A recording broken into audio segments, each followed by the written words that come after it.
तो हेलो दोस्तों, जैसा कि हमने पिछली वीडियो में द्विघात बहुपद और उसके गुणनखंड के बारे में जाना था, तो इस वीडियो में द्विघात बहुपद और समीकरण और भी कई सारी चीज़ों के बारे में जानेंगे। जैसा कि हमने थोड़ा सा पिछली वीडियो से कुछ रिलेटेड बात कर लिया जाए, जैसे कि द्विघात बहुपद होता क्या है। द्विघात बहुपद में जो बहुपद की डिग्री होती है, बहुपद की डिग्री यानी कि बहुपद की जो अधिकतम घात होती है वह 2 होती है। ठीक है दोस्तों, तो वह द्विघात बहुपद होगी। अब जैसा कि यहाँ पे हम 2x² + 10x इसके गुणनखंड की बात करेंगे, तो इसके गुणनखंड आएंगे, यहाँ से 2 कॉमन आ जाएगा और एक x कॉमन आ जाएगा, तो यहाँ पे x बचेगा और यहाँ पे 5 बचेगा, क्योंकि 10 में से 2 कॉमन आ गया, तो 2 10 के गुणनखंड होंगे 2 और 5, तो 2 हमने बाहर ले लिया, तो यहाँ पे 5 बचा। अब यहाँ पे x जो है हमने पहले ही बाहर ले लिया था, तो जो है 2x और x + 5 जो है इस गुणनखंड, इस बहुपद के जो है गुणनखंड आ जाएंगे।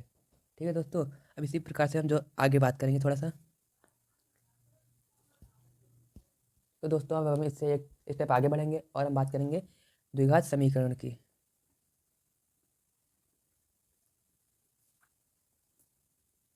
द्विघात समीकरण जो है यह द्विघात बहुपद की तरह ही होता है। तो चलिए पहले हम इससे पहले बात कर लेते हैं। तो दोस्तों अब हम बात करेंगे द्विघात समीकरण की। तो इसमें जो इसका साधारण रूप होता है, इसे स्टैंडर्ड फॉर्मूला कहते हैं, मानक सूत्र भी इसे कहते हैं, साधारण रूप, मानक सूत्र। द्विघात समीकरण का जो मानक सूत्र होता है वह होता है ax² + bx + c। तो यह जो होता है द्विघात बहुपद का जो है मानक सूत्र होता है, और यदि इसी में अगर जो 0 के बराबर इसे कर दिया जाए तो यह द्विघात समीकरण बन जाएगा। ठीक है दोस्तों, जैसा कि यहाँ पे 2x² + 10x यह एक बहुपद है, इसके हमने गुणनखंड भी अभी निकाले थे। तो यदि अगर जो इसे हम 0 के बराबर कर देते हैं तो यही जो है बहुपद द्विघात समीकरण बन जाती है। तो अब जैसे कि इसके हमने गुणनखंड निकाले थे 2x × x + 5, या इसके जो है गुणनखंड थे इस बहुपद के। तो यदि इसी को हम 0 के बराबर कर देते हैं तो यही द्विघात समीकरण बन जाती है। और अब यदि एक जो है गुणनखंड को 0 के बराबर करेंगे तो यह 2x = 0 हो जाएगा। और यदि हम इस 2 या 2x के गुणे में है, तो यदि 0 के उस साइड ले जाएंगे तो यह x = 0/2 आ जाएगा, और यहाँ से x की जो वैल्यू आएगी वह 0 होगी। और यह जो x की वैल्यू 0 है, इसे जो है हम शून्यांक कहते हैं, शून्यांक कहें या हल कहें, बात एक ही है। अब जैसा कि यहाँ पे x + 5 ये दूसरा गुणनखंड था, तो x + 5 को हम फिर से 0 के बराबर करेंगे, और यहाँ से जो है x की वैल्यू जो है -5 आएगी, तो यह भी जो है शून्यांक और हल है। अब जैसा कि इसका मतलब क्या हम देखते हैं, जैसा कि हमारे पास यह द्विघात समीकरण दी गई थी 2x² + 10x = 0, तो इसके जो हल होंगे x = 0 हल होगा और -5, यह दोनों जो है हल होंगे। हल का मतलब क्या है कि यह जब x की वैल्यू इसमें जब 0 पुट करेंगे तो यहाँ पे जो है यह 0 के बराबर ही आ जाएगा, और या फिर -5 पुट करेंगे तो भी यह 0 के बराबर आएगा। यानी कि इसका हल का मतलब होता है कि यदि x की वैल्यू जो हल है उसमें रखेंगे तो वह 0 के बराबर ही आएगा। जैसा कि x की वैल्यू यदि 0 रखेंगे इसमें, तो 2 × 0 का स्क्वायर + 10 × 0, तो यह 0 का स्क्वायर 0 होगा, और 0 का गुणा जब 2 से कराएंगे तो यह भी 0 ही आएगा। यह भी 0 हो गया, यह भी 0, यानी कि 0 + 0 = 0, और यही हमारा जो हल भी था कि 0 आना ही चाहिए।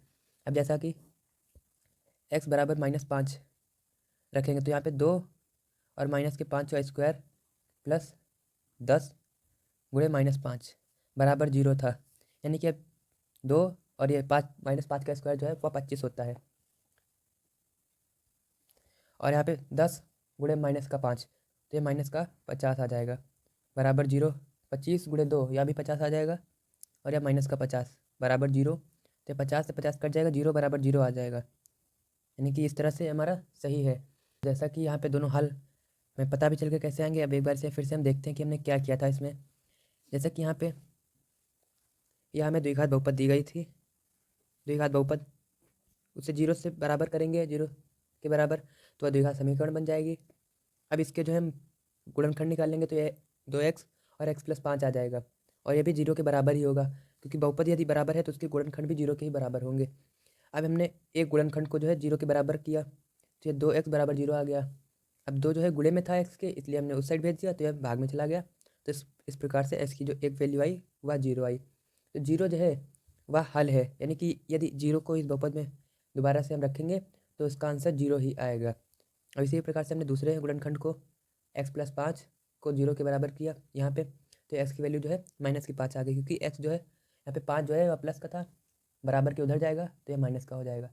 और यह भी जो है एक हल है, हल को शून्यांक भी कहते हैं, यानी कि जो x है उसे -5 जब इसी बहुपद में रखेंगे x की वैल्यू तो वह भी 0 ही आएगा, जैसा कि हमने यहाँ पे रख के देखा भी है, 0 ही आया है। तो इसी प्रकार से हम थोड़ा सा आगे चलते हैं। तो जैसा कि यह हम देख सकते हैं, यह भी एक द्विघात समीकरण है, क्योंकि यहाँ पे जो इसकी बहुपद की डिग्री है वह 2 है, इसलिए यह द्विघात समीकरण है। समीकरण इसलिए है क्योंकि यह 0 के बराबर है, इसलिए यह समीकरण है। तो इसे हम कैसे हल करते हैं इस प्रकार के प्रश्नों को? तो सबसे पहले x² + 5x + 6 बराबर 0, तो यह एक बहुपद है। ठीक है दोस्तों, बहुपद जैसा कि हमने पहले देख लिया है। तो बहुपद के हम पहले गुणनखंड निकालेंगे। अब इसके गुणनखंड किस प्रकार से निकाले जाते हैं इस तरह के बहुपद के? तो इसमें जो है हमने मानक सूत्र देखा हुआ था ax² + bx + c, या इसका मानक सूत्र होता है बराबर 0, या द्विघात समीकरण का मानक सूत्र होता है। तो यहाँ से यदि इसको बराबर करेंगे तो यहाँ पे 1 लिखा है, कुछ नहीं है तो वहाँ पे 1 है, तो यहाँ से a की वैल्यू जो है वह 1 आ जाएगी। b की वैल्यू देख सकते हैं, x के बगल में b लिखा है, इसी प्रकार से x के बगल में जो है 5 लिखा है, यानी कि b की वैल्यू जो है 5 आ जाएगी, और c की वैल्यू जो है वह 6 आ जाएगी। ठीक है दोस्तों, तो यहाँ पे जो x² + 5x + 6 बराबर 0 है, तो इसके गुणनखंड इस प्रकार से निकालते हैं कि गुणा करने पर जो है 6 आए, गुणा करने पर 6 आए। और दूसरा वाला साइन देखेंगे, दूसरा वाला साइन प्लस का है, इसलिए जोड़ने पर जो है 5 आए। तो ऐसी दो संख्याएं हमें निकालनी होंगी कि गुणा करने पर 6 आए और जोड़ने पर 5 आए। तो जैसा कि हम 6 और 1, यह दो संख्याएं अगर जो हम सोचते हैं तो इनका गुणा करने पर तो 6 आ जाएगा। ठीक है, अब यदि इन्हें जोड़ेंगे तो 6 + 1, तो जोड़ने पर 7 आएगा, तो जोड़ने पर हमें 5 चाहिए था। तो अब जैसे कि हमने 2 और 3 खोज लिया, तो 2 × 3 करने पर जो है 6 आ जाएगा, और 2 + 3 करने पर क्या आएगा, हमें 5 मिल जाएगा। यानी कि वो जो दो संख्याएं हैं वो 2 और 3 है, ना कि 6 और 5। और ये हमें खुद से सोचना ही पड़ेगा, और ये प्रैक्टिस के साथ साथ ये हमें आ जाएगा।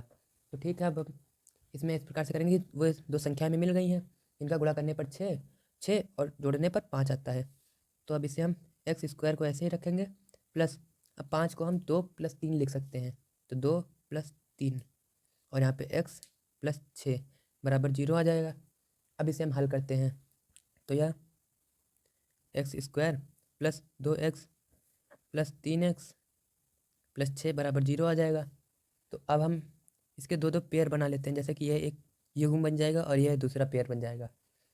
तो यहाँ से अब हम कॉमन लेंगे, यानी कि उसे छीन लेंगे, यहाँ से x छीन लेंगे, और छीना वही जा सकता है जो दोनों के पास हो, यानी कि इसके पास भी x है और इसके पास भी जो है x है। तो यहाँ से एक x कॉमन ले लेंगे तो यहाँ पे x बचेगा, और यहाँ पे प्लस है, तो यहाँ से जो x कॉमन ले लिया हमने तो यहाँ पे सिर्फ 2 बचा।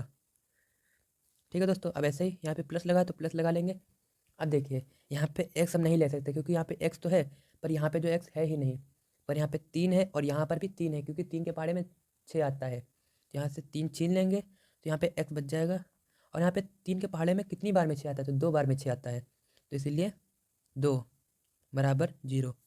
अब यहाँ पे और यहाँ पे दोनों ब्रैकेट में जो है सेम सेम लिखा है, तो सेम सेम लिखा है इसलिए हमें एक ही ब्रैकेट में अब लिख लेंगे हम। तो ये दोनों एक ही ब्रैकेट में आ गए, और यहाँ पे x और +3 बचा, तो वह दूसरे ब्रैकेट में आ जाएगा, और बराबर 0 0 जो है बराबर साइड से चल रहा है। तो यहाँ पे जो x² + 5x, या जो x² + 5x + 6 बराबर 0 था, उसके इस बहुपद के गुणनखंड जो है ये आ गए हैं हमारे x+2 और x+3। तो चाहे तो आप इन दोनों का गुणा करा के देख सकते हैं, तो यही जो है बहुपद हमें प्राप्त होगी। तो अब हम क्या करते हैं कि एक एक गुणनखंड को जो है उसे 0 के बराबर करते हैं। यहाँ पे x+2 बराबर 0 आ जाएगा, तो यहाँ से जो x की वैल्यू आएगी वह -2 आ जाएगी। क्योंकि जो 2 प्लस का है बराबर के उधर जाएगा तो माइनस का हो जाएगा। इसी प्रकार से x+3 जो है दूसरा गुणनखंड है, उसे बराबर की 0 करेंगे तो यहाँ से x की वैल्यू जो है -3 आ जाएगी। तो यह दोनों जो है इसे आप हल कह लें, शून्यांक कह लें, और भी इसके कई सारे नाम होते हैं जैसे कि जीरोस और भी होते हैं। तो यही जो है हमारे हल हैं इस समीकरण के x² + 5x + 6 = 0 के। अब जैसा कि इन दोनों को आप इसमें रख के देखेंगे तो 0 ही आएगा। जैसे कि x की वैल्यू -2 रखेंगे तो x बराबर -2 यदि रखेंगे तो यहाँ पे -2 का स्क्वायर + 5 और x की जगह पे -2 + 6 = 0। तो यहाँ पे 2 का स्क्वायर हो जाएगा, -2 का स्क्वायर 4, और यहाँ पे जो 2 का गुणा -5 से कराएंगे तो यहाँ पे -10 और +6 = 0। तो यहाँ पे 4 और 6 जो है 10 हो जाएगा और -10 = 0। तो ये 0 = 0 ही आ जाएगा। ठीक है दोस्तों, इसी प्रकार से आप -3 भी रख के देख सकते हैं, दोनों के आंसर 0 = 0 ही आएंगे। तो चलिए इसे हम फिर से एक बार समझते हैं कि हमने इसमें किया क्या था।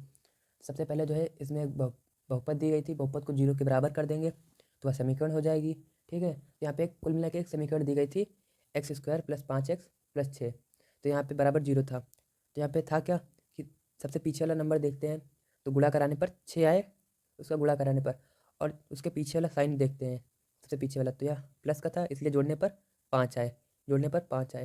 यानी कि ऐसी दो संख्या निकालनी थी जिनका गुणा कराने पर 6 आए और जोड़ने पर 5 आए। तो ऐसी संख्या 2 और 3 होंगी। तो x², यहाँ पे x², 5 को जो है हमने 2 + 3 में लिख दिया और यहाँ पे x लिख दिया क्योंकि यहाँ पे x था इसीलिए x लिख दिया, प्लस का 6 = 0। अब जो है हमने x² को वैसे ही लिख दिया, 2 का गुणा जब x से कराएंगे क्योंकि यहाँ पे ब्रैकेट लगा है तो ब्रैकेट जब खुलेगा तो x से गुणा कराना पड़ेगा, तो 2 का गुणा x से कराएंगे तो 2x, और जब 3 का गुणा x से कराएंगे तो 3x, प्लस का 6 = 0। हमने यहाँ पे पेयर बना लिए तो x कॉमन लिया तो x + 2 बचा यहाँ पे, क्योंकि यहाँ से x एक कॉमन आ गया तो यहाँ से x बचा और यहाँ से 2। अब यहाँ पे जो 3 हमें कॉमन दिख रहा था तो यहाँ पे 3 कॉमन ले लिया तो x और यहाँ से 2 = 0। अब इन दोनों ब्रैकेट में एक ही चीज़ लिखी थी इसलिए हमने एक ही ब्रैकेट में ये दोनों चीज़ें लिख ली। अब यहाँ पे x + 3 बच गया तो यहाँ पे x + 3 = 0 आ गया। अब ये जो दोनों हैं ये दोनों हमारे गुणनखंड हो गए। तो गुणनखंड इस समीकरण के गुणनखंड हो गए। तो अब गुणनखंड को हमने 0 के बराबर किया तो उससे हमें आंसर मिल गए। अब जैसा कि यहाँ पे दूसरे प्रकार का एक दूसरा क्वेश्चन है, उसे आप हल करने का प्रयास जरूर करें। जैसा कि x² + 4x + 3 = 0। तो यह एक द्विघात समीकरण है क्योंकि इसकी डिग्री जो है वह 2 है। ठीक है, तो पिछली बार की तरह इसमें भी सेम कॉन्सेप्ट लगेगा कि जो है गुणा कराने पर जो है 3 आए, क्योंकि पीछे वाला नंबर देखेंगे।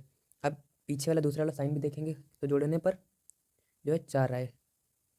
ठीक है, तो गुणा कराने पर 3 आए और जोड़ने पर 4 आए, ऐसी दो संख्या निकालनी है। तो यहाँ पे जो है 3 और 1 हो जाएगा, 3 × 1 जो होता है वह 3 ही आएगा, और 3 + 1 जो करेंगे तो यह 4 आ जाएगा। यानी कि वे दो संख्या जो हैं जिनके गुणा कराने पर 3 और जोड़ने पर 4 आए वह 3 और 1 है, या फिर इसे 1 और 3 भी आप कह सकते हैं उल्टा। तो अब इसी प्रकार से पिछली बार की तरह x² + 4 को अब हम 1 + 3 और गुणे x और प्लस का 3, ऐसे बीच वाली टर्म को जो है हम तोड़ देंगे। ठीक है, तो यहाँ पे x² + 1 का गुणा x से कराएंगे तो x ही आएगा। अब 3 का गुणा जब x से कराएंगे तो ये प्लस का है इसलिए प्लस का 3 आ जाएगा, 3x। अब यहाँ पे प्लस का 3 = 0। अब यहाँ पे पेयर बना लेंगे फिर से, तो यहाँ से जो x कॉमन ले लेंगे तो फिर से यहाँ से x ही बचेगा और यहाँ पे जो है 1 बचेगा। अब यहाँ पे आप देख सकते हैं 3 इसमें भी है, 3 यहाँ पर भी है, तो प्लस का 3। अब यहाँ से 1 बचेगा और यहाँ पे हमने 3 ले लिया है तो ऐसा नहीं कि 0 बचेगा, वहाँ पे 1 बचेगा। गुणे में जो है यदि ले लेते हैं कुछ भी तो वहाँ पे 1 बचता है, बराबर 0। अब यहाँ पे देखिए दोनों ब्रैकेट में एक ही चीज़ लिखी है इसलिए x + 1 एक ही ब्रैकेट में लिख लिया। अब x + 3 दूसरे ब्रैकेट में बराबर 0। अब जैसा कि x + 1 गुणे x + 3 था बराबर 0 था। अब हम इसमें क्या करते हैं कि दोनों गुणनखंड को 0 के बराबर करते हैं एक एक बार, तो x + 1 = 0 आ जाएगा। तो यहाँ से जो x की वैल्यू है वह -1 आएगी, और जो x + 3 को 0 के बराबर करेंगे तो यहाँ से x की वैल्यू जो है वह -3 आ जाएगी। यानी कि ये दोनों जो है हमारे हल होंगे किस समीकरण के, तो वह थी x² + 4x + 3 = 0 के जो है -1 और -3 जो है वह हल है। अब आप इसे इसमें रख के देख सकते हैं कि 0 = 0 ही आएगा। तो अब हम दोस्तों इससे थोड़ा एक और लेवल ऊपर आते हैं, जैसे कि नेक्स्ट लेवल मतलब थोड़ा सा इसे ऊपर उठते हैं। जैसा कि यदि इस प्रकार से अब प्रश्न आए तो क्या होगा, जैसे कि 2x² माइनस का 5x + 6, यहाँ पे हम 7 कर लेते हैं। ठीक है, तो यहाँ पे 7 है। अब इस प्रकार के प्रश्नों को हम कैसे करेंगे, बराबर में 0 है क्योंकि यह समीकरण है। इसे एक बार दोबारा से सही से लिख लेते हैं, 2x² - 7x + 6 = 0। हमने पिछले तरीके से प्रश्न कैसे किए थे कि जो दूसरा वाला नंबर देखते थे। अब यहाँ पे यदि आगे कुछ नहीं होगा तो हम दूसरा वाला नंबर देखेंगे, यदि आगे कुछ होगा तो उसका गुणा जो है पीछे वाले से कराएंगे तो ये 12 आएगा। यानी कि अब जो है गुणा कराने पर 12 आए। ठीक है, और दूसरा वाला साइन देखते थे कि यहीं पे दूसरा वाला साइन ही देखेंगे, जोड़ने पर 7 आए। तो इसमें फ़र्क सिर्फ इतना सा है कि उसमें x² के बगल में 1 लिखा था, यानी कि तो इसे ही सिर्फ देखते थे, और यहाँ पे x² के बगल में कुछ लिखा है तो इसलिए उसका गुणा जो है हम साइड वाले से करा देंगे, यानी कि c से करा देंगे। इसे ax² + bx + c = 0 से लिखते थे ना, तो वैसे ही a का गुणा c से करा देंगे बस। अब ऐसी दो संख्या निकालनी है जिनका गुणा कराने पर 12 आए और जोड़ने पर 7 आए। तो जैसा कि हम 6 और 2 सोच सकते हैं, तो 6 × 2 = 12 आ जाएगा, और 6 + 2 = 8 आएगा। तो 8 तो हमें चाहिए नहीं था, हमें जोड़ने पर चाहिए था 7, तो ये नहीं होगा। अब जैसा कि हम सोच सकते हैं 3 और 4, 3 और 4, अब इनका जो गुणा कराएंगे 3 × 4 तो ये 12 आ जाएगा, और 3 + 4 यह 7 आ जाएगा। यानी कि ये दोनों सही हैं, यानी कि यही हमारी वो दो संख्याएं हैं जिनका गुणा कराने पर 12 आएगा और जोड़ने पर 7 आएगा। तो अब फिर से हम इसे 2x² - 7x + 6 = 0, और वो दो संख्याएं कौन सी हैं, 7, 3 और 4। तो बीच वाली टर्म को हम तोड़ के लिखते थे, यानी कि 7 को हम तोड़ के लिखेंगे, तो ये 2x² माइनस का 3 और +4 और x + 6 वैसे ही लिख देंगे पूरा का पूरा।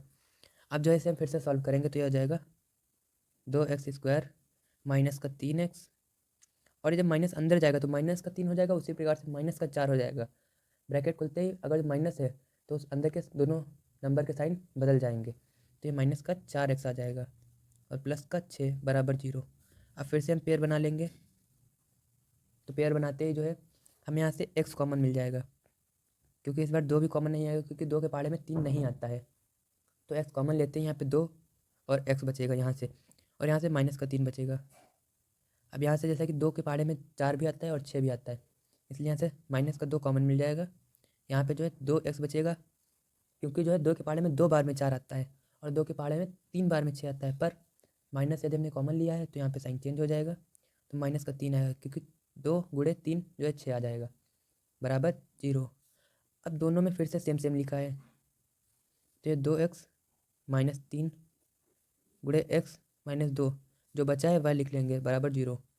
अब पिछली बार की तरह फिर से दोनों गुणनखंड को जो है 0 के बराबर करेंगे, तो यह 2x - 3 = 0। तो यहाँ से जो 2x आ जाएगा वह =3 आ जाएगा, और x की जो वैल्यू है 3/2 आ जाएगी।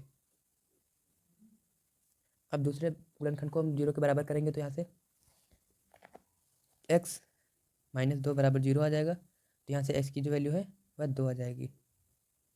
यानी कि जो ये दोनों हैं यही हमारे आंसर हैं किस बहुपद के किस समीकरण के लिए, वह 2x² - 7x + 6 = 0 के लिए।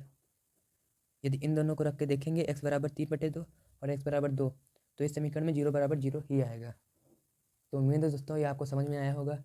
तो ऐसे ही प्रश्न और सारे आगे हम लाएंगे, और भी इसमें द्विघात समीकरण की बात करेंगे, क्योंकि द्विघात समीकरण जो है वह कोई छोटा टॉपिक नहीं है, यह एक बहुत ही बड़ा टॉपिक है, और ये हमें इंटर तक या फिर और भी आगे बहुत सी जगह पे काम भी आएगा। और ये गणित में ही नहीं बल्कि साइंस में भी काम आता है, इसलिए हमें आगे की ओर बढ़ना होगा। और ये हम दूसरी वीडियो में लाएंगे इसके और सारे टॉपिक्स, किसमें और क्या होता है, और भी इंटरेस्टिंग चीज़ लाएंगे। तो तब तक के लिए जय हिंद।